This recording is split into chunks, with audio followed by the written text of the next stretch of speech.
So hi scholar, this is Shahrukh Safi. I am your political science educator. Hope so you are very well. और आज की ये जो class है बच्चों, स्पेशली कोई हम कंटेंट नहीं कर रहे हैं, कंटेंट इन द सेंस कि कोई चैप्टर के बारे में नहीं कर रहे हैं, लेकिन उससे भी ज़्यादा इम्पॉर्टेंट है। जी हाँ बच्चों, तो मैं आपके लिए लेके आया हूँ बच्चों CBSE के द्वारा जो sample question paper 2021 and 22 term 1 के लिए जो जारी किए गए थे उनका सॉल्यूशन। जी हाँ, विद एक्सप्लेनेशन के थ्रू। तो इस क्वेश्चन के अंदर, इस वाली सीरीज़ के अंदर बच्चों मैं आपको प्रोवाइड कराऊंगा टॉप 40 क्वेश्चन, क्योंकि सैम्पल क्वेश्चन पेपर में टोटल 60 क्वेश्चन है और फर्स्ट वाला जो सेट है मैं 40 क्वेश्चन का आपके लिए लेके आया हूँ। और उसके बाद जो सेकंड वाला सेट होगा वो असर्शन और रीजनिंग वाले क्वेश्चन, उसके अंदर कुछ ज़्यादा ही है और कार्टून वाले भी है, तो उनका हम अलग से करेंगे। तो मेन 40 क्वेश्चन के ऊपर हमारा पूरा फोकस रहेगा। सो मेरा नाम है शाहरुख सैफ़ी और I have completed my graduation in 2016 plus I have also clear my B.Ed, C.Ted and now I am pursuing MA honours political science. तो इस चैनल पे बच्चों मैं पॉलिटिकल साइंस के साथ आपको सोशलॉजी भी कवर कराता हूँ, 11th and 12th both classes. Okay, चलिए। अनअकैडमी बच्चों, अगर आप कोई भी अनअकैडमी पे कोई भी कोर्स परचेज करते हो तो आपको फ्लैट 10% का जो डिस्काउंट है वो ईजिली मिल जाएगा। सिंपली आपको इस कोड को यूज़ करना है। ओके, लाइक अगर आप चाहते हो कि नहीं एक बार थोड़ा सा फ्री पढ़ना चाहते हो तो ज़रूर फॉलो कीजिएगा मुझे अनअकैडमी पे। लिंक मेरी प्रोफाइल का आपको डिस्क्रिप्शन में मिल जाएगा, आप जाइए फॉलो कीजिएगा, वहाँ पर भी फ्री क्लासेस लीजिएगा। एक्सेस करने के लिए आपको 1 टाइम कोड डालना पड़ेगा, ये वाला, और यही मेरा यूज़र नेम है, ठीक है। वहाँ पर स्पेशल क्लास में आपको live real time interaction and using emojis, आज का क्वेश्चन टैब, पॉल भी होता है, लीडरशिप बोर्ड भी आपका वहाँ पर शो किया जाता है, गोल्ड कैटेगरी में कौन है, सिल्वर में कौन है और ब्राउन में कौन है, और साथ ही अदर भी, ठीक है, रैंक वाइज। अनअकैडमी सब्सक्रिप्शन बच्चों आपके लिए जहाँ पर लॉट्स ऑफ फीचर आपको प्रोवाइड कराता है, लाइक घर बैठे आप live classes, unlimited access, top educator के थ्रू आपकी study, regular doubt session, exhaustive coverage, mentorship, study material, practice test, live test और बैच कोर्सेज सभी आपको मिलते हैं।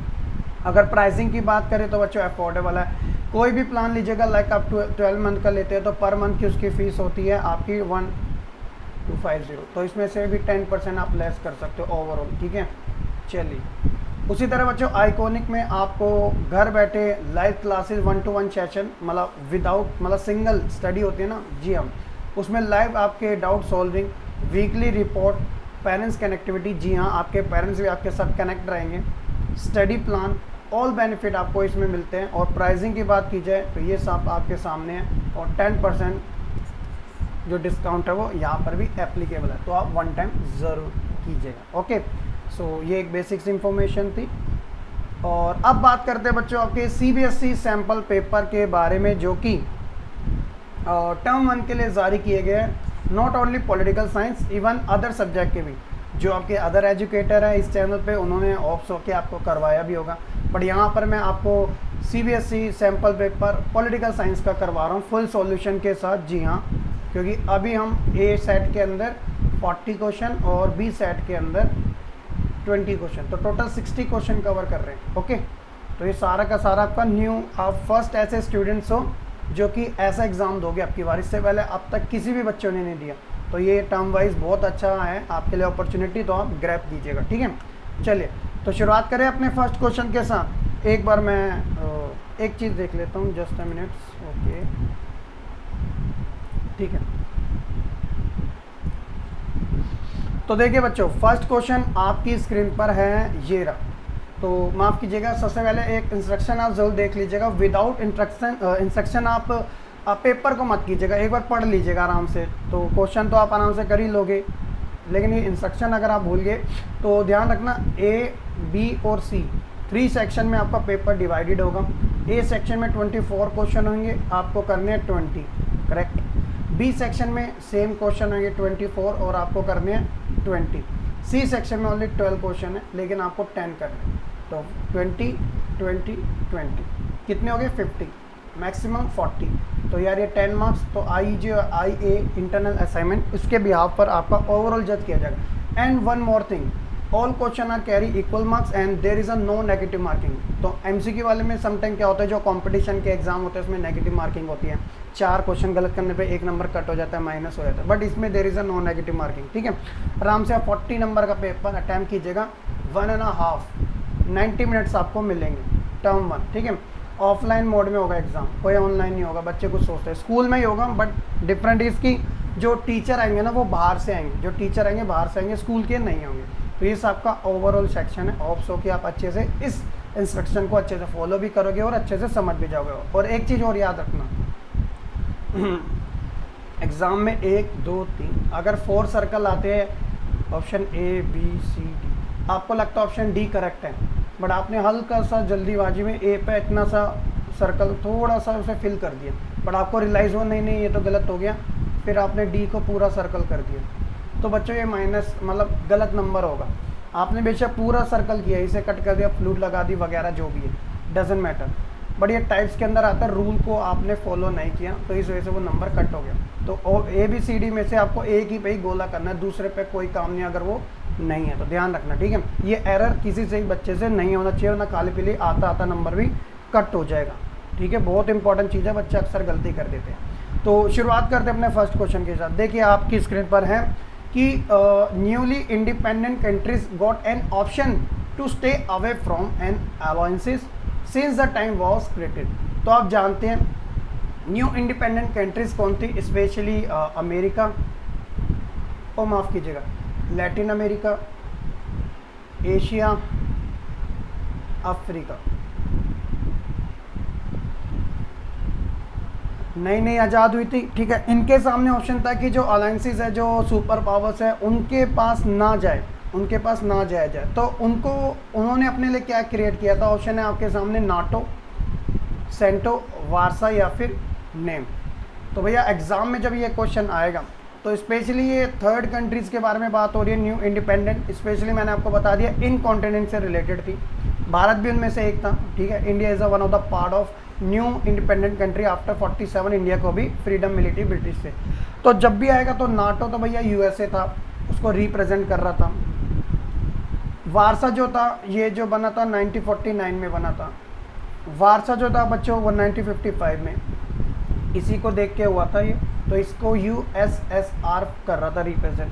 सेंटो क्या होता है, सेंट्रल ट्रीटी, ठीक है ना। लेकिन जो नेम था ये जो नॉन अलाइन मूवमेंट, तो बच्चों ये स्पेशल उन कंट्रीज़ के लिए था जो कि न्यू इंडिपेंडेंट हुई थी और उन्हें डर था दोबारा से वो कॉलोनाइज ना बन जाए किसी भी सुपर पावर की। ठीक है, तो इसलिए बच्चों इनके सामने जो ऑप्शन था वो NAM का था और इंडिया इसका टॉप लेवल का रिप्रेजेंटेटिव रहा था। तो अभी आगे भी क्वेश्चन आएंगे, आपको अच्छे से पता ही होगा। तो option number D is the correct answer. ठीक है, अगला question, the smaller state were important for super power due to, जो छोटे देश थे वो सुपर पावर के लिए कौन सी, यूएसए, यूएसएसआर, वो काफ़ी ज़्यादा मायने रखते थे। क्यों रखते थे, इनके सामने है वाइटल रिसोर्सेज, टेरिटरी और इकोनॉमिक सपोर्ट। तो ये 3 ऑप्शन आपके लिए दिए गए। अब इनमें से आपको आइडेंटिफाई करना है कि किस किस के कारण इकोनॉमिक रिसोर्सेज, मतलब जो इम्पोर्टेंट जो रिसोर्सेज है, टेरिटरी जो एरिया होता है, इकोनॉमिक सपोर्ट आर्थिक सहयोग। तो ऑप्शन ए बोलता है कि ओनली 1 and 3, 1 और 3 सही है, 1 और 2 सही है, 2 और 3 सही है, या फिर 1 2 3 तीनों सही है। तो भैया जब भी ऐसा क्वेश्चन आएगा तो आप जानते हो ऑप्शन नंबर जो 3 है, ऑप्शन नंबर जो डी है कि सर 1 भी ठीक होगा, बी भी ठीक होगा और तीसरा भी ठीक होगा।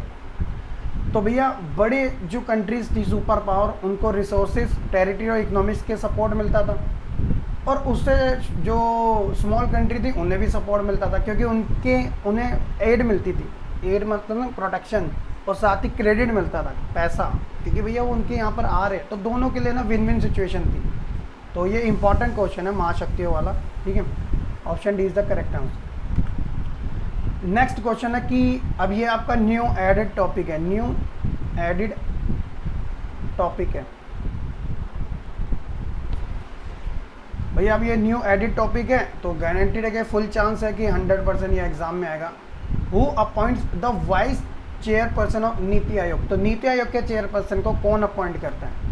Option is PM, prime minister of India, the president of India, CEO, the chief executive officer, या फिर फाइनेंस मिनिस्टर। तो हर कोई जानते हैं कि जो नीति आयोग था इसका नेम रिचेंज किया गया, इससे पहले प्लानिंग कमीशन के नाम से जाना जाता था, प्लानिंग कमीशन।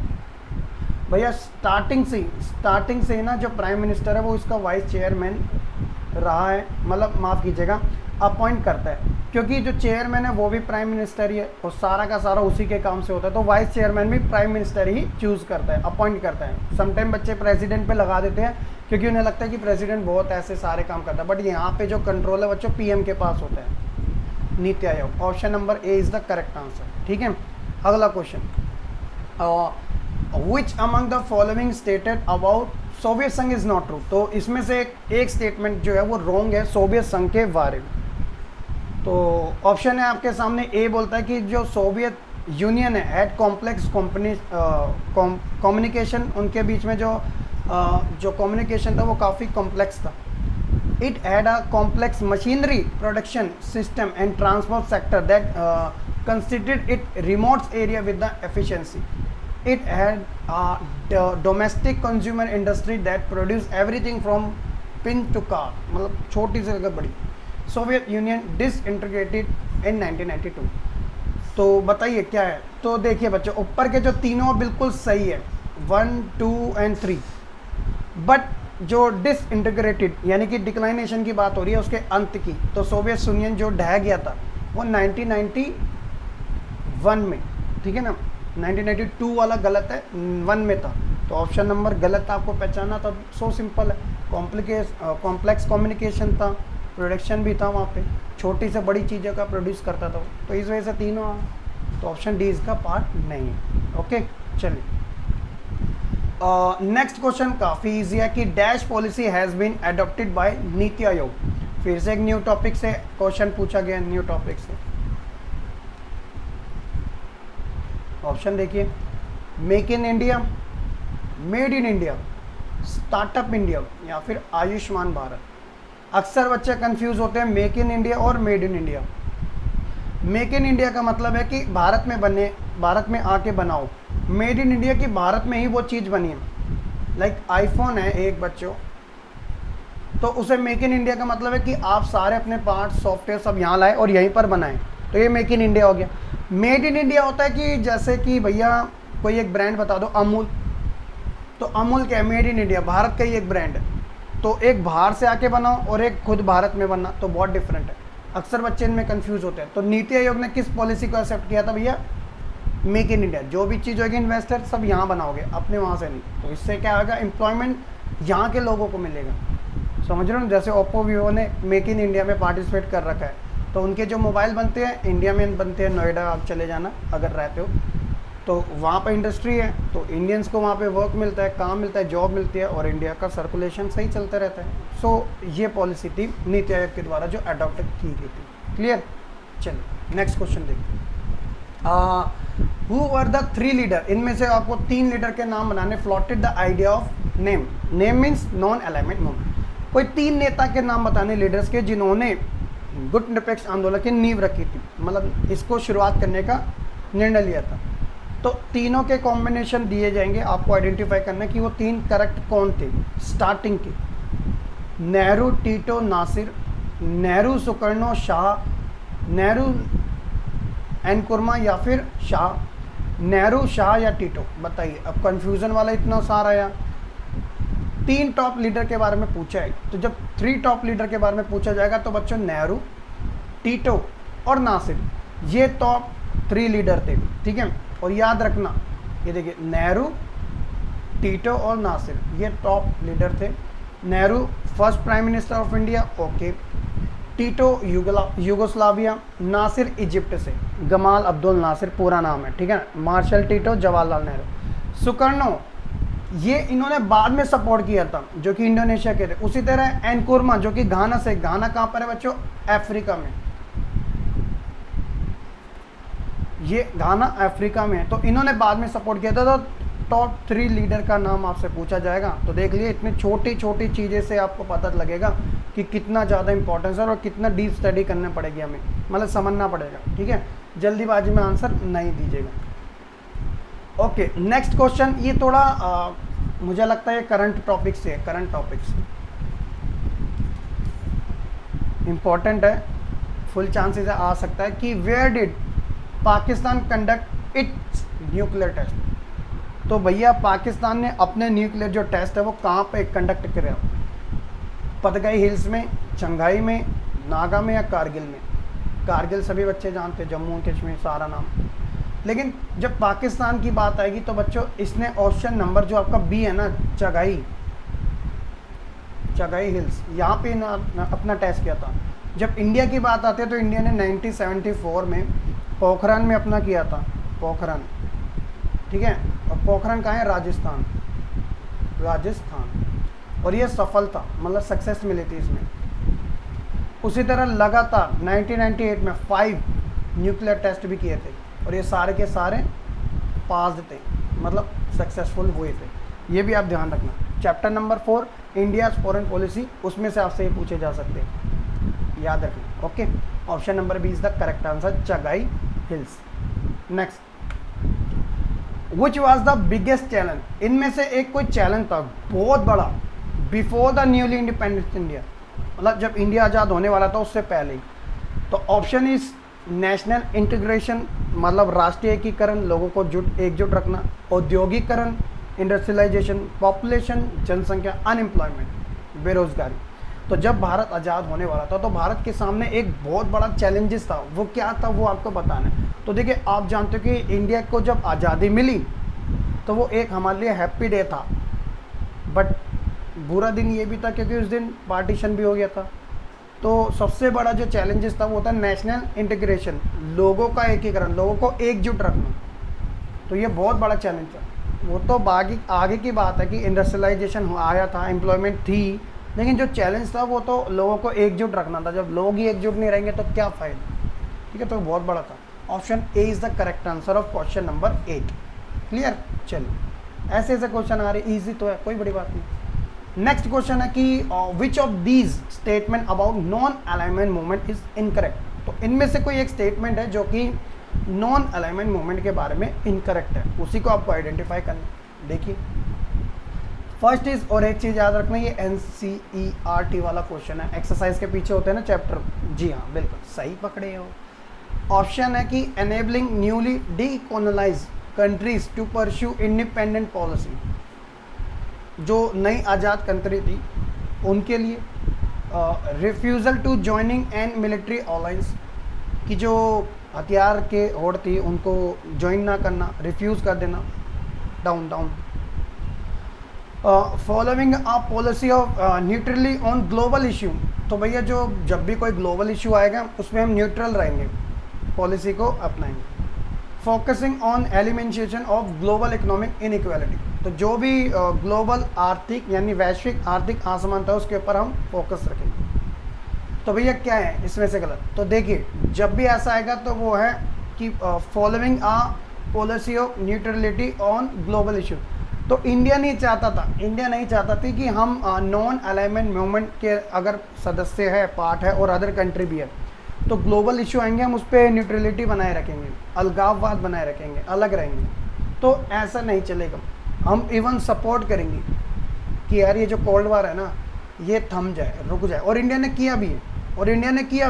ब्रिटेन का चाहे विरोध करना हो, सुएज नहर वाला जो इजिप्ट पे उन्होंने 1956 में किया था, तो ये वाली जो स्टेटमेंट है वो गलत होगी, बाकी सारी की सारी सही होगी। क्लियर है? Option number C is the correct answer. अगला है कि arrange the following in a chronological terms या ऑर्डर ऑफ देयर एस्टेब्लिशमेंट। तो भैया स्थापना के आधार पे कुछ आपको नाम दिखेंगे, उनको एक क्रोनोलॉजिकल यानी कि 1 2 3 4 पहले कौन सा हुआ था वो आपको बताना है। देखिए, तो सबसे पहले the World Trade Organisation establishment आपको बतानी है, Amnesty International, League of Nation, World Bank. तो भैया ये आपको ऑर्डर में लगाने हैं। तो ऑप्शन आपको ऐसे दिखेंगे कि 3 4 2 1, 4 3 2 1, 2 3 4 1 1 2 3 4, तो आपको वैसे लगाना है। तो देखिए बच्चों, इसका जो करेक्ट आंसर होगा वो होगा ऑप्शन नंबर ए, 3 4 2 1, ठीक है ना। तो पहले नंबर पे ये, दूसरे नंबर पे ये, तीसरे नंबर पे ये और चौथे नंबर पे ये। कैसे, देखिए 1995 में वर्ल्ड ट्रेड ऑर्गेनाइजेशन आया तो ये चौथे नंबर पे आएगा।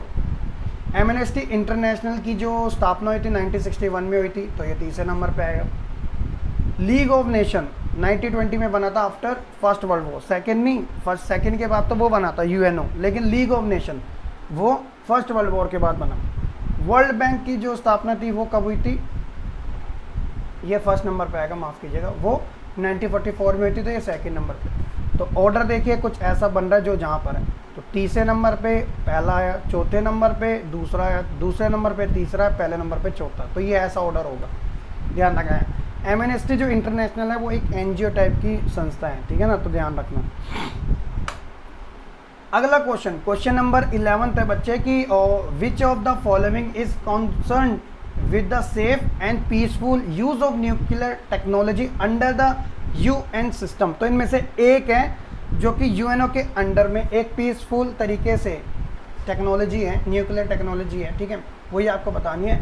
उसका नाम क्या है कि UN international safeguard committee, okay, UNSC यानी कि यूनाइटेड नेशन सिक्योरिटी काउंसिल सुरक्षा परिषद, international atomic energy agency IAEA, amnesty international.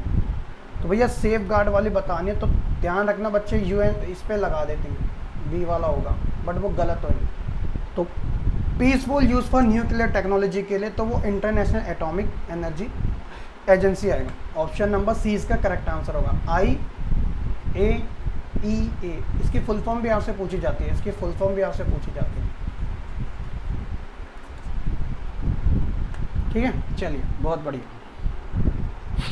Next question, question number 12 है बच्चे, क्वेश्चन नंबर 12 है, India connected its 1 and 2 nuclear test at Pokhran in the year and.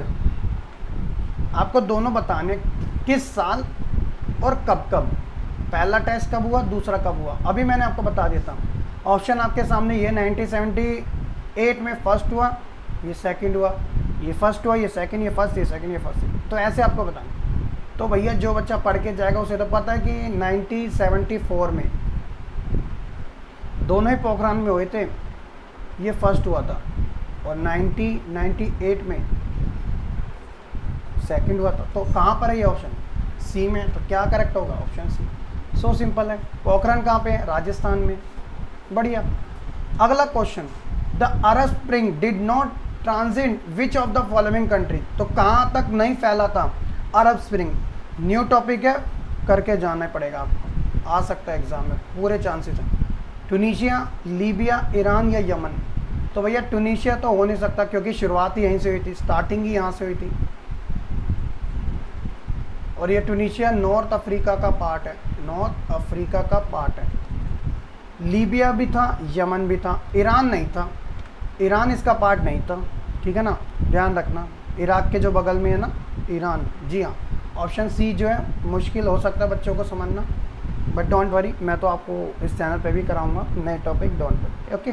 चलिए अगला question है कि which among the following is not an outcome of the disintegration of USSR।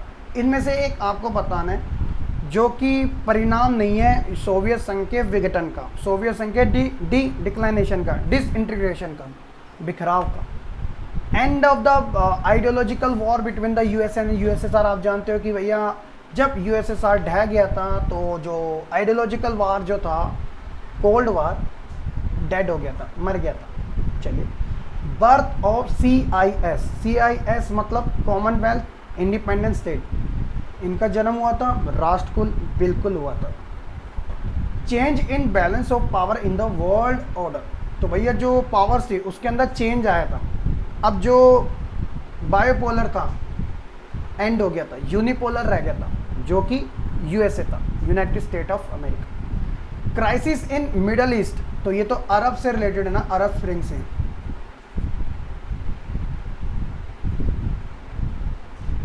तो इसलिए बच्चों ऑप्शन नंबर डी जो है इसका पार्ट नहीं होगा, ऑप्शन नंबर डी इसका पार्ट नहीं होगा। तो यही इसका रिजल्ट भी है और यही इसका करेक्ट आंसर भी है। ओके ठीक है, मतलब रिजल्ट नहीं है, माफ कीजिएगा। नेक्स्ट क्वेश्चन है कि the 3 major objective of Nehru foreign policy. अभी मैंने आपको जब चैप्टर नंबर 4 करवाया था, फर्स्ट पार्ट में आपको नेहरू जी के 3 ऑब्जेक्टिव बताए थे फॉरेन पॉलिसी को लेके, जो उनका एक मन में डिज़ायर था, एक ड्रीम था उसे फॉलो करना, वो कौन से थे? तो यहाँ पर है to perceive the hard earn sovereignty. Sovereignty मतलब होता है बच्चों इंटरनली एक्सटर्नली कि हम इंडिपेंडेंट रहे, ना ही इंटरनली हमारे को किसी का प्रेशर हो और एक्सटर्नली भी नहीं होना चाहिए, देश के ना ही अंदर, देश के ना ही बाहर। टू प्रोटेक्ट टेरिटोरियल इंटीग्रिटी, तो जो क्षेत्रीयता अखंडता जिसे बोलते हैं वो बने रहे। To promote rapid economic development, तो भैया ज़्यादा से ज़्यादा प्रमोट करना है तेज़ी से इकोनॉमिक डेवलपमेंट पे। आफ्टर इंडिपेंडेंस इंडिया को ज़रूरत थी इसकी। To establish a capital system in India, और इस्टेब्लिश करना, स्थापित करना पूंजीवादी व्यवस्था को भारत के अंदर। तो ये इनमें से आपको बताना है। तो 3 मेजर जो थे वो कौन से थे? 3 मेजर जो थे, ठीक है। तो देखिए 1, 2 and 4, 2, 3 and 4, 1, 2 and 3, 2, 3 and 4, तो ऐसे आपको बताना है। तो भैया देखिए पहला भी था, दूसरा भी था, तीसरा भी था। तो यहाँ पर अगर आप देखोगे सी ऑप्शन इसका करेक्ट हो जाएगा, बट जो चौथा था वो नहीं था। क्यों? इंडिया ने जो मॉडल को अपनाया था वो मिक्स्ड था, जिसके अंदर कैपिटलिस्ट और सोशलिस्ट ये दोनों मिक्स्ड थे। तो भैया कैपिटल सिस्टम को स्टैब्लिश करना इंडिया का कोई पॉलिसी नहीं थी, ठीक है ना। तो याद रखना option number C is the correct answer है। तो ऐसे क्वेश्चन आएंगे और डेफिनेटली मैं आपको करवा ही रहा हूँ, मेंटी में भी करा रहा हूँ, बड़े क्वेश्चन यहाँ पर ऐसे करवाऊँगा, ठीक है। चलिए अगला क्वेश्चन है कि which of the following is not disputed side between India and China. तो विवाद का क्वेश्चन है और ये न्यू टॉपिक है और ये करंट टॉपिक से रिलेटेड है। तो भैया डोकलाम, गलवान वैली, डेप्सांग प्लान, ये कि लिपू लेक पास। तो इसमें से आपको बताना है कि विवाद का इश्यू भारत और चाइना के बीच में इनमें से कौन सा नहीं है। डोकलाम तो है ही भैया, गलवान भी हैगा, डेप्सांग भी है, बट लिपू लेक नहीं है। लिपू लेक आपको उत्तराखंड में मिलेगा, उत्तराखंड में दर्रा जिसे बोलते हैं, दर्रा, ठीक है ना। तो याद रखिए option is D is the correct answer. Current है तो आ जाता है एग्जाम। अगला क्वेश्चन पूरा एनसीईआरटी से उठा दिया, उसकी लाइन उठाई और चेप दी, यहाँ पर कॉपी पेस्ट कर दिया, बस बीच का पार्ट मिस कर दिया, वही आपको पूछ लिया कि द निज़ाम, आप जानते हो हैदराबाद का, wanted to an independence status for Hyderabad. Hyderabad को वो एक स्वतंत्र स्टेटस रखना, मतलब विरासत रखना चाहता था। He entered into what was called the stand still agreement. तो इसने क्या किया कि भैया एक सहमति पत्र रखा कि भैया इंडिया के साथ कि भैया 1947 में हमें ना अलग रहना है, हमें साथ जुड़ के नहीं रहना, और नेगोशिएट किया था इन्हें इंडियन गवर्नमेंट के साथ, ठीक है ना। तो वो कितने साल के लिए किया था वो आपको बताना है। 1 साल के लिए किया था, 3 साल के लिए, या फिर 2 साल के लिए, 6 महीने के लिए। क्वेश्चन समझ आया? निजाम चाहता था कि हैदराबाद जो है एक अलग वो बन के रहे, विरासत स्टेट, ठीक है। और उसने भारत सरकार के साथ एक समझौता किया कि भैया इंडिया इंटरफेयर नहीं करेगा हमारे हैदराबाद। तो वो कितने साल का था? वो जो समझौता था, जो नेगोशिएशन था, वो कितने साल का था? 1 साल, 3 साल, 2 साल या 6 महीने? तो भैया वो था 1 ईयर के लिए, सिंपल। और वहाँ की जनता भी बच्चों मतलब एक तरीके से इंडिया में ही कन्वर्ट होना चाहती थी। फिर वहाँ पर जनमत कराया गया और लोगों ने इंडिया के पक्ष में दिया, फिर हैदराबाद को इंडिया का एक पार्ट मान लिया गया था, ठीक है। Option A is the correct answer. Nizam था बहुत अमीर, लेकिन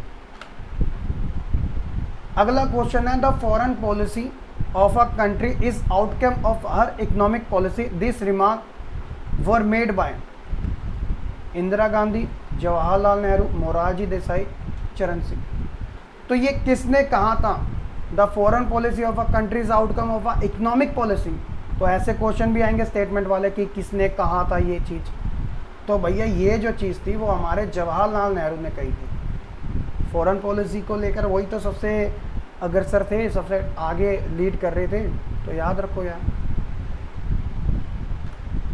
अगला है कि the high point of cold War was, अब हाई पॉइंट की जगह यहाँ पे पीक पॉइंट भी लिखा आ सकता है, पीक पॉइंट, चरम बिंदु जिसे हिंदी में कहते हैं। तो Cuban missile crisis, atomic bomb attack on Hiroshima and Nagasaki, establishment of SEATO and CENTO, establishment of NATO.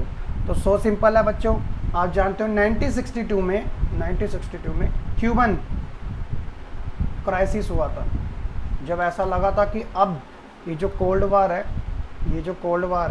अब वो कन्वर्ट हो जाएगा वर्ल्ड वॉर में। क्योंकि भैया जो आर्मी थी, जो सेना थी, सोवियत संघ ने क्यूबा में लगा दी थी, क्योंकि क्यूबा जो था ना बहुत छोटा है, लेकिन वहाँ की जो आइडियोलॉजी थी वो सोशलिस्ट थी, जो कि यूएसएसआर से कनेक्ट करती थी। तो उन्होंने अपनी सेना वहाँ भेजी, तो भैया उन्होंने अपनी वहाँ सेना भेजी, तो ये बात का पता 2 या 3 वीक्स तक अमेरिका को नहीं पता चल पाया, क्योंकि अमेरिका यहाँ पर है तो उसके जस्ट नीचे क्यूबा था। तो देख लीजिए कितना पास है, लेकिन वो कहाँ और ये कहाँ। तो भैया जब यूएसए को पता लगा तो उन्होंने बोला कि अपनी सेना वापस ले जाओ, वरना तो युद्ध के लिए तैयार हो जाओ। तो फिर सोवियत संघ ने अपनी थोड़ा होशियारी दिखाई और उसने अपनी सेना क्यूबा से वापस बुला ली, रिटर्न करवा ली, ठीक है। तो इस वजह से ये जो क्राइसिस था हुआ था, बट होते होते रह गया था और पूरा वर्ल्ड डर गया था कि भैया रेडी टू वॉर अगेन, ठीक है ना, थर्ड वर्ल्ड वॉर अगेन। ओहो, क्या वैसे मंजर रहता होगा ना उस समय। सपोज करो आज के समय ऐसा हो रहा हो, भाई बॉम्ब होने वाला है, पता नहीं है कि हम जी भी पाएंगे नहीं जी पाएंगे, बहुत सारी चीज़ें होती है यार, कमाल है। अगला, व्हाट इज एमनेस्टी इंटरनेशनल, अभी एक क्वेश्चन भी आया था। Nuclear safety organisation, government organisation, non government organisation है या फिर ह्यूमन डेवलपमेंट ऑर्गेनाइजेशन। तो बच्चों ये एक प्रकार का क्या है, एनजीओ है। सो सिंपल, खत्म, कुछ ज़्यादा पढ़ना ही नहीं, आएगा क्वेश्चन तो लिख देना, ठीक है। NGO, non government organisation, fund के बेस पे चलता है। इसमें से आपको एक ओड आइडेंटिफाई करना है, जो कि 3 सिमिलर है, एक सिमिलर नहीं है, डिससिमिलैरिटी है, उसी को आइडेंटिफाई करना है, ठीक है। State recognisation act 1956, partition of India 1947, number of principal state 512, independence of India 1947। तो भैया एक तो पार्टीशन 1947 हुआ था भारत का, भारत को आज़ादी भी 1947 में मिली। स्टेट रिकॉग्नाइजेशन एक्ट जो था वो 1956 में आया था, बट नंबर ऑफ प्रिंसिपल जो स्टेट थे वो 565 थे, नॉट 550। तो ओड क्या हो गया, सी हो गया ओड। सिंपल है यार, एक नज़र में आप देखते कर लोगे, इतने होशियार हो कि आपने सब कर दी। Option C is the correct answer, ठीक है। चलिए, बहुत बढ़िया। What was the next question is कि what was the impact of India China conflict on the opposition party। तो opposition party का इंडिया चाइना के जो कॉन्फ्लिक्ट हुआ था उस पर क्या असर पड़ा। जो CPI थी, communist party of India, which was the favour of the Soviet union, जो कि सोवियत यूनियन के फेवर में थी, ग्रो क्लोजर विद कांग्रेस, अब वो कांग्रेस के साथ आ गई। The communist party of India broke in 1963, वो 1963 में गिर गई। Alterated the leader of the India about the situation of the Northeast. Nagaland was the state status, और नागालैंड को एक अलग राज्य का दर्जा मिला। तो इंडिया चाइना कॉन्फ्लिक्ट का ऑपोजिशन पार्टी पे क्या प्रभाव पड़ा। तो ऑप्शन है कि 1 2 3 ठीक है, पहला दूसरा तीसरा, सिर्फ तीसरा ठीक है, पहला और तीसरा ठीक है, या फिर पहला ही ठीक है। तो भैया इसका जो करेक्ट आंसर है वो है आपका ऑप्शन नंबर डी, कि जो CPI थी ना, जब इंडिया चाइना वॉर हुआ था 1962 वाला, तो भैया इससे हुआ क्या कि वो सोवियत यूनियन के काफ़ी क्लोज थी, अब वो कांग्रेस के क्लोज आ गई थी। कांग्रेस की आइडियोलॉजी जो थी वो सेकुलर थी, सबको साथ लेने वाली, ठीक है, समाजवादी। तो CPI, फिर उसके बाद CPI-M बनी, आप जानते हैं, कम्युनिस्ट पार्टी ऑफ मार्क्सवादी, जो कि अलग थी। तो ये आपको पता करना चाहिए। बाकी के नीचे वाले गलत हैं, हमें कोई मतलब नहीं है, लेकिन इसका जो इम्पैक्ट था वो ऑप्शन ए के साथ ज़्यादा क्लोज था, तो इसलिए option D is the correct answer. मतलब ए मतलब ऑप्शन ये वाला इसके, तो इसलिए ऑप्शन यहाँ पर है, कन्फ्यूज़न हो जाती है ना समझ। अगला क्वेश्चन है, the Russian revolution was inspired, Russian revolution 1917 में हुई थी, व्लादिमीर लेनिन जो थे, व्लादिमीर लेनिन इस्टेब्लिश इनके द्वारा की। तो ये इंस्पायर्ड थी the ideal of dash and opposite थी कैपिटलिज्म के and need for an society. तो पूछ रहे हैं कि ये inspired by the ideal of dash, किस विचारधारा से संबंधित थी, और ये अपोजिट थी, खिलाफ थी कैपिटलिज्म के, और इसको ज़रूरत थी एक डैश सोसाइटी की, वही आपको बताना है। Socialism, egalitarian, communalism, religion, socialism, religion, या फिर कम्युनलिज्म, इगलिटेरियन। तो इसका मतलब होता है इक्विटी, आप कह सकते हो समता, जिसे हिंदी में कहते हैं ना, कि लोगों को उनकी ज़रूरत के हिसाब से इक्वालिटी मिले। अब एक मोटे इंसान को आप बोलोगे कि भैया भाग के दिखाओ एक पतले इंसान के कंपैरिजन में, तो उसके लिए हार्ड होगा। तो इक्वालिटी दोनों को मिले, जो भागेगा पहले वो जीतेगा, लेकिन वो मोटा है तो उसको अलग से थोड़ी सहूलियत जो होता है ना बैक एंड, वो देना। अब महिला, उनकी बोन्स थोड़ी कमज़ोर होती है नॉर्मली, तो उनसे ज़्यादा वज़न नहीं उठाया जाता। एक्सेप्शन आर ऑलवेज देयर है सर जी, जिम करती है लड़कियाँ, सभी तो नहीं करती बट एक्सेप्शन है उधर। तो इसलिए बच्चों इक्विटी में क्या होता है कि उनकी ज़रूरत के हिसाब से उनको वो पहुँचाना। तो इसमें कौन सा था, तो भैया जब आप इसका करेक्ट आंसर पता लगाओगे तो सोशलिज्म आइडियल पे बेस्ड थी, यानी कि समाजवादी, और साथ ही इसको नीड थी एक इगलिटेरियन की, समता मूलक समाज की, जहाँ लोगों को उनकी ज़रूरतों को पूरा किया जा सके, उनकी नीड्स को फुलफिलमेंट किया जा सके। ठीक है, option number is the correct answer. Next है बच्चों question number 24, which one of the following status is fall. तो एक स्टेटस है उसे फॉल गलत बताना है, मतलब कोई गलत है। निज़ाम जो थे हैदराबाद के was keen to have independent state for the state of Hyderabad, वो अपने स्टेट को अलग रखना चाहते थे जिसका नाम हैदराबाद। जम्मू कश्मीर जो था वो रेडी था साइन करने के लिए इंस्ट्रूमेंट ऑफ एक्सेप्शन, ये एक विलय पत्र था, सहमति पत्र था। The issue of Junagadh was resolve after a plebiscite in the state, जब जनमत करवाया गया तो जूनागढ़ का जो इशू था वो रिसॉल्व कर गया। त्रावणकोर जो था was not the first Indian state to merge into the union India. बताइए तो क्या हो सकता है इसका करेक्ट। एक स्टेटमेंट गलत है, तो भैया एक स्टेटमेंट आपको करना है। तो जो जम्मू कश्मीर है ना, वो भी अपने आप को सेपरेट रखना चाहता था, ना ही वो इंडिया का पार्ट बनना चाहता था, ना ही वो पाकिस्तान का, तो वो अपने आप को सेपरेट रखना चाहता था। राजा हरी सिंह, हनी सिंह नहीं हरी सिंह, यो हरी सिंह वहाँ का किंग था। तो भैया उसने अपने आप को सेपरेट रखना कहा, तो चलो उसको दे दिया। लेकिन पाकिस्तान की जो सेना थी बड़ी चालाक थी, वो धीरे धीरे कश्मीर में आते रही, क्योंकि ये अगर कश्मीर है तो ये पाकिस्तान, ये भारत, तो यहाँ का भी इसके टच हो रहा है, यहाँ का भी। तो ये जो सेना थी इनकी यहाँ पर आते गए और धीरे धीरे इनका 30% एरिया भी कैप्चर कर लिया। फिर हरी सिंह ने इंडिया से मदद मांगी, तो इंडिया ने बोला कहा कि भैया हम करेंगे आपकी, लेकिन हम पूरा कंट्रोल लेंगे कश्मीर के ऊपर, आप हमारा हिस्सा बनोगे। तो फिर वो राज़ी हो गया, क्योंकि भैया फ़र्क ये था कि राजा हरी सिंह तो हिंदू था, लेकिन वहाँ की पॉपुलेशन मोस्ट ऑफ द वो क्या थी, मोमडन थी, मुस्लिम थी। तो इसलिए पाकिस्तान उन मुस्लिम पॉपुलेशन को अपने अंडर में करना चाहता। तो इसलिए जो POK जो नाम रखा जाता है ना, पाकिस्तान ऑक्यूपाइड कश्मीर, तो इनने वो कब्जा किया था कश्मीर के ऊपर, जो 30% ले लिया। तो जब इंडियन सेना आई तो इंडियन सेना ने फिर पाकिस्तान की सेना को भगा डाला, और जो 70% कश्मीर था वो इंडिया के पार्ट में इंक्लूड कर दिया। तो कश्मीर जो है अब अभिन्न हिस्सा मांगा जाता है भारत का। बट 370 वहाँ पे जब से लग गई थी, और लेकिन वो 370 को भी हटा दिया गया। अब तो आप जानते हो, अब यूनियन टेरिटरी है JN की, और उसके बाद लद्दाख भी। ठीक है, तो ये सारा था, बाकी सारे ठीक है, लेकिन ये बी वाला एग्री नहीं था वो साइन करने के लिए। नेक्स्ट क्वेश्चन है कि why did not war during the cold war. War क्यों नहीं हो पाया था कोल्ड वॉर के दौरान?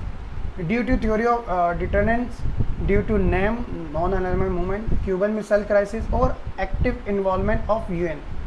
तो ये नहीं है, ये नहीं है, ये नहीं है। तो ये एक प्रॉमिस होता है, एक सिंपैथी, एक प्रॉमिस होता है, प्रतिरोध कहते हैं। थ्योरी ऑफ डिटर्मिनेंस का मतलब है कि हम नहीं करेंगे। तो दैट्स वाई कि जो वॉर था ना वो हैपन नहीं हो पाया, एग्जैक्ट नहीं हो पाया रियलिटी में, मुँह जबानी चीज़ें चलती रही। ठीक है, ये सेट B से क्वेश्चन स्टार्ट हो गया, क्योंकि सेट 24 के अंदर आपको 20 क्वेश्चन करने थे। अब यहाँ से 48 क्वेश्चन तक आएगा, बट मैं आपको 40 तक ही करवाऊँगा। उसके बाद 41 से 60 इसके अगले पार्ट में होगा। ठीक है, चलिए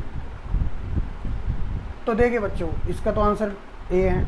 अगला जो है कि why did Russia become the successor of USSR, क्यों वो उसका रिप्रेजेंटेटिव बना। क्यों बना? Russia lead to formation of CS, Russia lead कर रहा था सीआईएस को। It inherited of the Soviet seat in UN, और रशिया को विरासत में सोवियत संघ की जो सीट थी वो यूएनओ में मिल गई। It was the largest republic. Boris Yeltsin was more charismatic than Gorbachev, तो इनसे ज़्यादा, गोर्बाचोव से ज़्यादा जो चार्म थे वो बोरिस येल्त्सिन थे। तो इसका आपको बताना है। तो ऑप्शन आपके सामने है कि रिप्रेजेंट ए और बी सही है, ए और सी सही है, बी और सी सही है, ए और डी सही है, बी। सारे आंसर सही लगते हैं, बट आपको जब आंसर निकालना होगा तो डी वाला सही होगा, बी और डी, कि भैया यूएनओ में इसको सीट मिली, सीआईएस को वो लीड नहीं कर रहा था, ये आप जानते हो।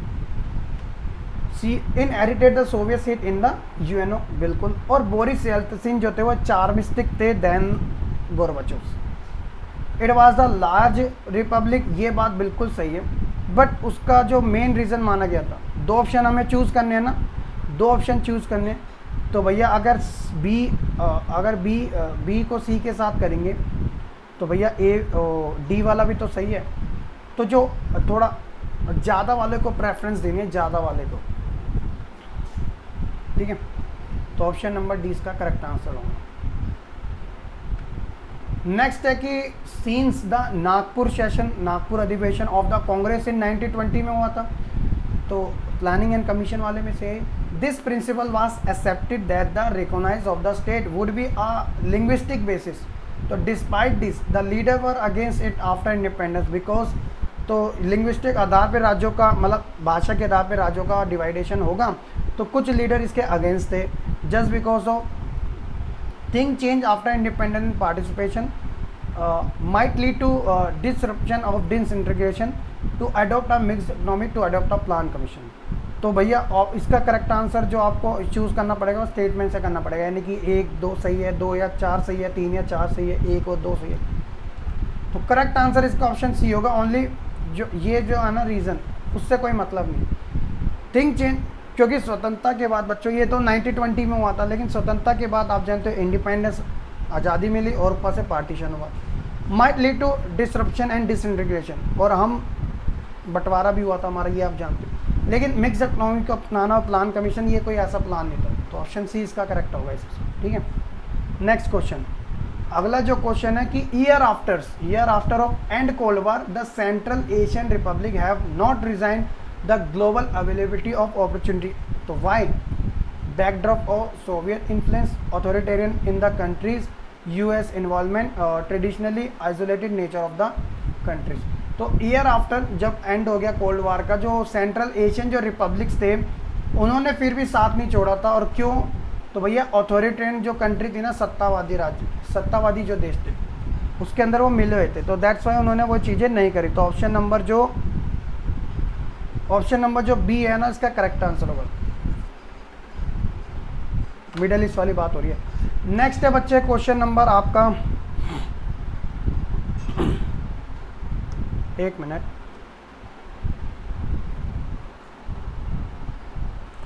तो सरदार Vallabh Bhai Patel was entrusted with the task of unification of the principal state, which of the following argument is not true? He had a long politician experience। तो भैया सरदार वल्लभ भाई पटेल ने एक टास्क था, एक चैलेंज था उनके लिए कि उन्होंने जो प्रिंसिपल स्टेट थे उन्हें भारत में इंक्लूड किया। तो एक आर्गूमेंट है इसमें जो सच नहीं है, वो कौन सी है, वो आइडेंटिफाई करनी है। He had a long political experiences, he was a visionary and good speaker, Muslim League wanted that the task of the integration should be interested to the Sardar Vallabh Bhai Patel, he was the home minister as well as the ministry of the concession department. तो इसमें से एक argument जो है वो गलत है, बाकी तीनों सही है। तो भैया उन्हें लॉन्ग पॉलिटिकल एक्सपीरियंस भी था, गुड स्पीकर भी थे, विजनरी थे, वो होता है ना दृष्टि वाला, जो दूर की सोचने वाला, और वो साथ ही मिनिस्टर ऑफ कंसेशन डिपार्टमेंट के मिनिस्टर भी थे, होम मिनिस्टर, गृह मंत्री। बट मुस्लिम लीग जानते हो वो नहीं चाहती थी कि सरदार वल्लभ भाई पटेल इसका पार्ट बने, तो इसमें लिखा है कि वो चाहती थी, तो ये गलत हो गया स्टेटमेंट। तो ऑप्शन नंबर इस हिसाब से सी इसका करेक्ट आंसर हो जाएगा। सो सिंपल, जैसा क्वेश्चन वैसा आंसर। नेक्स्ट है बच्चों की, why did the Indian government sign the treaty with the Soviet Union in 1971? India को नीडेड डिप्लोमेटिक और मिलिट्री सपोर्ट की ड्यूरिंग द बांग्लादेश क्राइसिस 1971 में वॉर हुआ था इंडो पाक का पाक स्पेशलिस्ट में ईस्ट वाला इंक्लूड था जिसे बांग्लादेश की आज़ादी मिली। India was a very close to USSR, India काफ़ी क्लोज था। India wanted to stay away the USA से, इंडिया चाहता था कि वो यूएसए से अलग रहे। फॉर स्ट्रेंथनिंग फ्रेंडशिप की एक मजबूती दोस्ताना बना रहे, इस वजह से उनने सोवियत संघ के साथ ट्रीटी को साइन किया था। तो क्या रीज़न हो सकता है? तो भैया रीज़न है कि इंडिया को नीडेड डिप्लोमेटिक और मिलिट्री सपोर्ट की during 1970 Pakistan and India war, जिससे बांग्लादेश को आज़ादी मिली। तो यूएसएसआर ने करी भी थी। अगर यूएसएसआर ना होता तो इंडिया को बहुत लॉस हो सकता था। यूएसएसआर एक लीडर के तौर पे सामने भर के आया था जिनने प्रोटेक्ट किया था इंडिया को चारों तरफ से, चाहे यूएसएस हो, चाइना हो, पाकिस्तान हो। पानी के जहाज़ में युद्ध हुआ था भैया, पानी के जहाज़ में यूएसए ने अपनी मिलिट्री मतलब सारी सेना वहाँ पे खड़ी कर दी थी, आओ कोई भारत को हाथ लगा के दिखाओ, इतना बड़ा सपोर्ट दिया था। तो दैट्स वाई बच्चों कहीं ना कहीं कहा जाता था कि यार सोवियत संघ तो पार्ट है, कुछ तो गुपचुप कर रही है। अगला है कि consider this statement about NITI Aayog, find the wrong statement. कुछ स्टेटमेंट दी गई है, उन्हें आइडेंटिफाई करना है कि इनमें से रॉन्ग कौन सी। नीति आयोग के कॉन्टेक्ट में, NITI Aayog act as a think tank of union government. Okay, NITI Aayog does not ensure the spirit of cooperation federalism. The prime minister of the India ex official chairman of the NITI Aayog.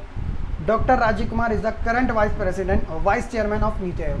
Wrong statement identify करनी है तो भैया नीति Aayog does not ensure the spirit of cooperation, मतलब NITI Aayog ensure करता है spirit of cooperation federalism की, मना नहीं करता बल्कि करता है, तो इसलिए ये गलत स्टेटमेंट है।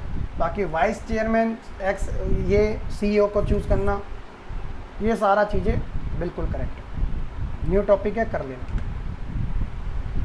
Shock therapy phenomenon associate with, तो shock therapy phenomenon associate with किसके साथ थी? तो ऑप्शन आपके सामने है, चलो बता। Central Asia conflict in Tajikistan and Azerbaijan, new international economic order, US plan to root out communism, stabilisation Russian currency against the US dollar. तो ऑप्शन नंबर सी है। शॉक थेरेपी का मतलब ये था सदमा पहुँचाकर इलाज करना। तो पहले उनको डायग्नोस फिर रेमेडी, ठीक है, पहले पूरी तरीके से आघात पहुंचा दो, शॉक दे दो, फिर उसको रेमेडी दे दो उपचार करने के लिए। तो भैया वो यूएस चाहता था कि आफ्टर डिक्लाइनेशन ऑफ यूएसएसआर, जो कम्युनिज्म विचारधारा है ना सोशलिस्ट वाली, उसे पूरी तरीके से ना ख़त्म कर दिया, अब बस एक ही चलेगा, कैपिटलिज्म। तो ये सबसे मेन रीज़न था, ठीक है ना। तो shock therapy phenomenon associated with US plan to root out communism. Next है the terms largest garage sale in history is associated with Cuban missile crisis, Gulf war, Bolshevik revolution, shock therapy. तो भैया the largest garage sale in history वो है shock therapy के साथ। तो इसमें हुआ क्या था कि सारा का सारा ओपन मार्केट जो कम्युनिज्म था वो क्या आ गया, ख़त्म हो गया। यूएसएसआर ख़त्म हो रहा था तो सारा का सारा कंट्रोल अब लोगों के पास आ गया, इन्वेस्टरों के पास आ गया। तो उन्होंने सारी चीज़ें मतलब छोटे छोटे प्राइजेस में बेच दी, मतलब लिमिटेड, जिसमें यार 54-58 ऐसे ऐसे प्राइस। तो इसे लार्जेस्ट गैरेज सेल कहा जाता है शॉक थेरेपी को यूएसएसआर के अंदर। और ये डिक्लाइनेशन का एक पार्ट भी था, रिजल्ट भी था। क्लियर, ठीक है। 33 क्वेश्चन हो गया बच्चों हमारे। नेक्स्ट क्वेश्चन है असर्शन रीजनिंग से रिलेटेड, कथन कारण वाले क्वेश्चन। असर्शन रीजनिंग बहुत इंपॉर्टेंट है। असर्शन पूछा गया है, कथन एक स्टेटमेंट दी गई है, the cold War was neither a war और एन आर्म मिलिट्री कॉन्फ्लिक्ट और nor a condition of peace, it was rather a state of unnecessary peace. और रीजन बताया गया, the cold War was not being fought by clever moves, propagandist activities and diplomatic conflict. तो बताइए, both assertion reasoning are correct and reason is the correct explanation of assertion, मतलब जो कारण है वो कथन को सही तरीके से एक्सप्लेन कर रहा है। both assertion and reasoning are correct but reason जो है वो सही तरीके से एक्सप्लेन नहीं कर रहा है assertion को। assertion करेक्ट है, assertion is incorrect, यानी assertion कारण जो है वो गलत है बट रीज़न सही है, कारण सही है लेकिन रीज़न गलत है। तो क्या हो सकता है? तो भैया ऑप्शन नंबर डी जो है वो करेक्ट होगा। असर्शन तो करेक्ट है बच्चों, बट उसका जो रीज़न है ना वो इनकरेक्ट है। तो वो बोला कि the cold War was not being fought, but अब नॉट आ गया ना, अगर यहाँ पर लिखा होता था कि ये being a fought by clever moves, तो भैया ये सारा होता, ये सारा, और ये कोई वॉर थोड़ी था, ये तो कोल्ड वॉर था, मिलिट्री का यूज़ ही नहीं हो रहा था इसके अंदर, बस पावर दिखाई जा रही थी, ठीक है ना। तो ऑप्शन नंबर डी इसका करेक्ट आंसर है। ये क्वेश्चन ध्यान रखना है ऐसे। नेक्स्ट है कि which situation was term by US president George Bush as new world order. तो यूनाइटेड नेशन है given permission for Operation Desert Storm, ये गल्फ वॉर से रिलेटेड है, ये भी न्यू टॉपिक है, गल्फ वॉर, ठीक है। तो मैं आपको करवा दूंगा, डोंट वरी, अगर मैम ने कराएगा तो अच्छी बात है।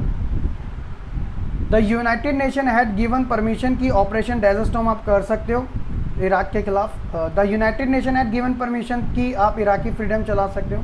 To no avoided Cuba missile crisis, defeat in the war of Iraq, तो भैया इराक को पूरी तरीके से हरा देना। तो ऑप्शन नंबर है कि यूनाइटेड नेशन जो था उन्हें परमिशन दे दी थी, यूनाइटेड नेशन यूएनओ जो कि शांति और सुरक्षा के लिए जाना जाता है, तो उसने परमिशन दे दी थी कि डेजर्ट स्टॉर्म आप कर सकते हो, कि अमेरिका अब हमला कर सकता है इराक के ऊपर।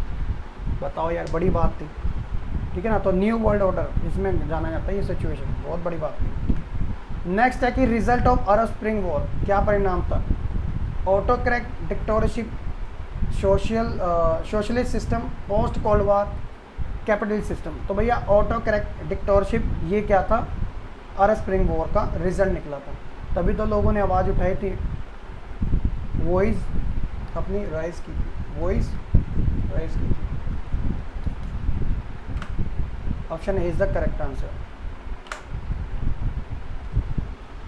अगला है कि NITI Aayog serve as a think tank to promote federation where the government act as a with the help of technology. तो select the correct option, competitive controller, comparative central authority, cooperative या facilitator, correlated enabler.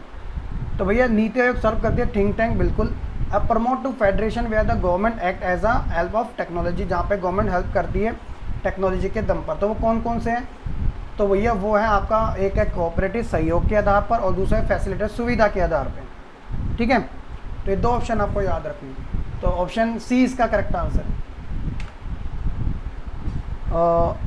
Next question जो है बच्चों, next question जो है, why was the planning commission replace by NITI आयोग, क्यों ज़रूरत पड़ी थी नीति आयोग लाने की और प्लानिंग कमीशन को हटाने की, रिप्लेस करने की। कुछ तो रीज़न होता है। More push why required to cope with the pressing challenges of the development, the planning commission was unacceptable by the people, the planning commission was not desirable by the leader, it was undesirable by the opposition, मतलब opposition को फ़र्क ही नहीं था इसमें।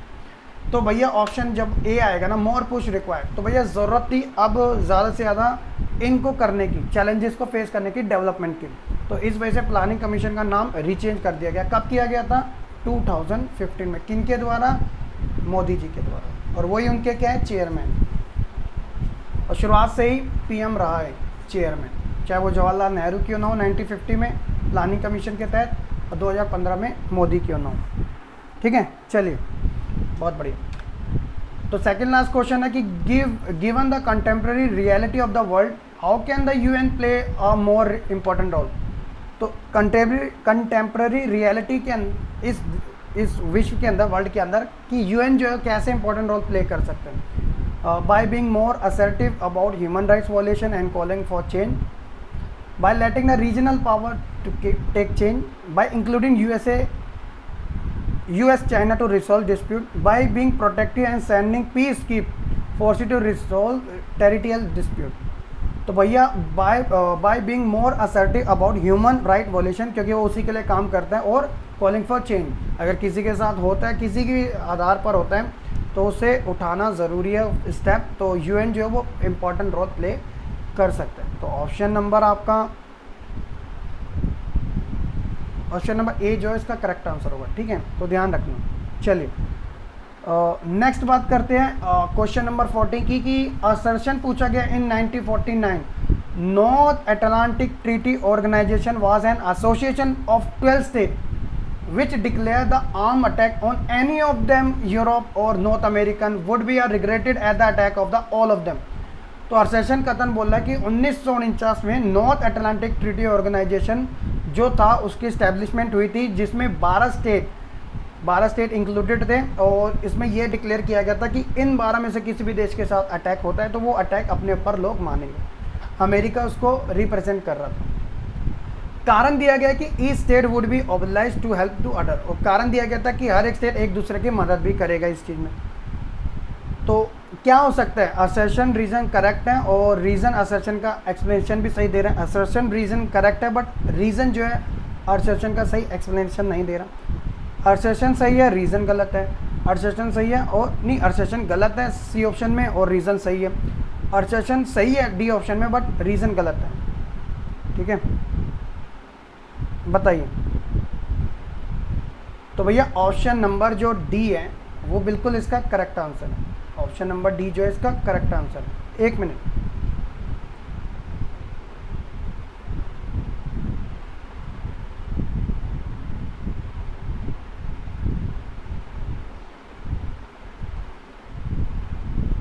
माफ़ कीजिएगा, option number A जो है ना इसका करेक्ट आंसर है कि पहला वाला स्टेटमेंट सही है, असर्शन सही है, रीज़न सही है, और रीज़न जो है ना सही तरीके से एक्सप्लेनेशन भी दे रहा है। थोड़ा यहाँ पर गलती होगी है, ठीक है, ये लो मैं ठीक भी कर देता हूँ यहाँ पर, क्योंकि पीडीएफ दे देनी पड़ती है ना बच्चों को, इसलिए बच्चों पीडीएफ नोट्स में क्रॉस चेक करना मुश्किल हो जाता है, तो डेट्स वाई आप वीडियो देख के भी अच्छा कर सकते हो। ठीक है, तो बच्चे ये था आपका टॉप 40 क्वेश्चंस, टॉप 40 क्वेश्चंस आपके। ठीक है, top 40 question CBSE sample question paper 2021 के। अब जो बचे 60 क्वेश्चन में से 20 क्वेश्चन वो इसके नेक्स्ट पार्ट में आपको करवा दूंगा। Hope you like this video. कोई डाउट है तो मेंशन इन कमेंट सेक्शन, और साथ ही ये जो मंथ की स्टडी हम बहुत अच्छे तरीके से कर रहे हैं, मेंटी भी चल रहे हैं, आप ज्वाइन होते रहेगा, हर किसी मेंटी के अंदर आप ज्वाइन होइएगा, पार्टिसिपेट करें। इतना टफ कंपटीशन है, इतने होशियार बच्चे हैं, आप भी इन्वॉल्व होइएगा, उससे आपका भी बेनिफिट होगा। ठीक है, और साथ ही बच्चों अनअकैडमी आपके लिए एमर्ज लेके आती है, अभी स्टिल जो है इसकी डेट आगे बढ़ जाएगी, तो आप कनेक्ट रहिएगा, ऐप को डाउनलोड कर लीजिएगा। ठीक है, और प्ले स्टोर पे आपको मिल जाएगी और ऐप स्टोर पे भी आपको मिल जाएगी। मेरी प्रोफाइल का लिंक आपको डिस्क्रिप्शन में मिल जाएगा, आप जाके ज्वाइन कर सकते हैं, मुझे फॉलो कर सकते हैं, वहाँ पर भी मैं आपकी फ्री स्पेशल क्लासेस लेता हूँ। But just use only one time SHS07 code, this code only one time use करना है, आप सभी फ्री क्लासेस एक्सेस कर सकते हो। ठीक है, तो थैंक यू वेरी मच बच्चों, ये था हमारा sample CBSE sample question paper के top 40 question with solution with explanation. Hope you like this video. So एक काम आपका रहेगा, तो वीडियो को लाइक कमेंट शेयर करना बिल्कुल ना भूलेगा, और नए हैं चैनल पे तो सब्सक्राइब करके बेल आइकन ज़रूर प्रेस कर दीजिएगा, अपकमिंग टाइम में आपको वीडियोस मिल सकें। और टेलीग्राम ग्रुप ज़रूर ज्वाइन कर लेना, क्योंकि पीडीएफ की रिक्वायरमेंट आपको होगी तो मैं वहाँ पर आपके लिए शेयर कर दूँगा, ताकि आप अच्छे तरीके से और अपना स्टडी को एक नेक्स्ट लेवल पर ले जा सको। ठीक है, तो मिलते हैं बच्चों फिर नेक्स्ट वीडियो में, तब तक के लिए आप बच्चे खुश रहे, पढ़ते रहें और ऐसे ही आगे बढ़ते रहें। And yes, don't forget it, let's crack it. ठीक है।